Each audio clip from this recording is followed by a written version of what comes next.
Hello, and welcome to Buckhampton Model Railway. This is almost the very start, the genesis, if you will, of my model railway. Eventually, after many years, I hope to have a large layout set in the last of the glorious red, white and blue years of Network South East. The aim is to model a journey from a fictional London terminus, the eponymous Buckhampton, through South London and on to the Sussex Coast. Again, all of the locations will be a work of fiction. You'll notice that my layout isn't a presentation piece currently. It's just cobbled together from bits my dad had kept in his loft. Some, like this Hornby station, are from my childhood, whilst others, such as this signal box or the village in the next shot, are from my dad's childhood, about 3 million years ago. The baseboards didn't need to be level at this point, so there are various scraps of wood, cardboard, doweling, all helping to keep a level track. And as you can see in this shot, any scenery is liable to fall victim to a gust of wind at any moment due to my shed-based studio location. I chose to have my childhood Class 466 networker running with a recently purchased Class 205 thumper, because I thought they both represented Network South East range of stock quite well. But I do have more than just short multiple units. Some slow, others faster. I mean, they're both quite long rakes. Actually, that reminds me, the fairs really do need to open up after lockdown so I can buy a cheap brake van for those wagons.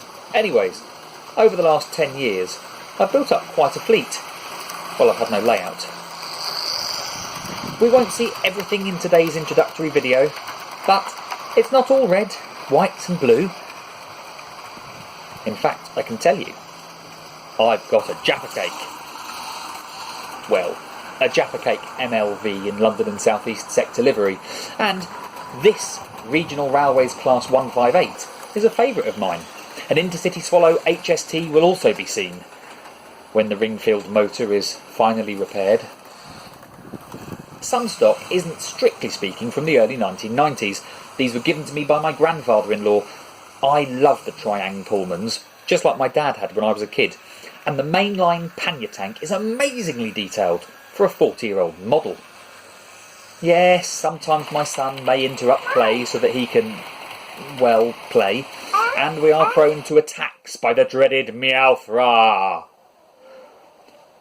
Many YouTubers appear in their own videos, but I decided that you'd probably rather see the trains than my mug, so, and this may not always last, I will always aim to keep out of the videos as much as possible.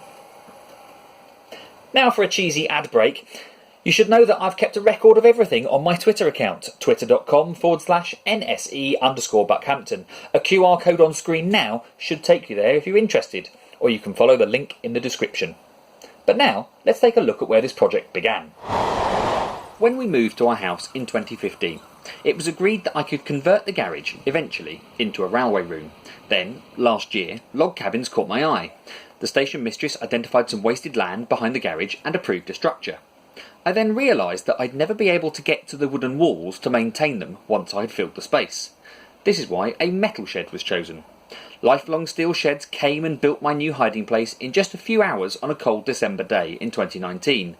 Then, through the great lockdown of 2020, I started to insulate and clad my man cave, painting the OSB walls with a white gloss to achieve the best possible brightness. I didn't want too many windows so as to help minimise the risk of fading due to UV light.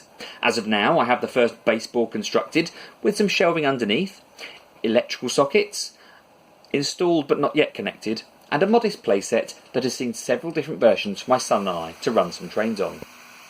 So that's Buckhampton Model Railway. No idea how often I'll be able to make videos.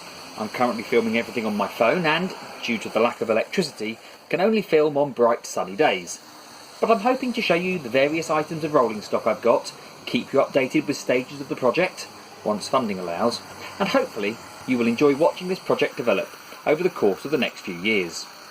Or decades, or centuries. I really am not an authority on trains or modelling, but maybe you can help me out with ideas in the comments section below. Until we meet again, travel safely.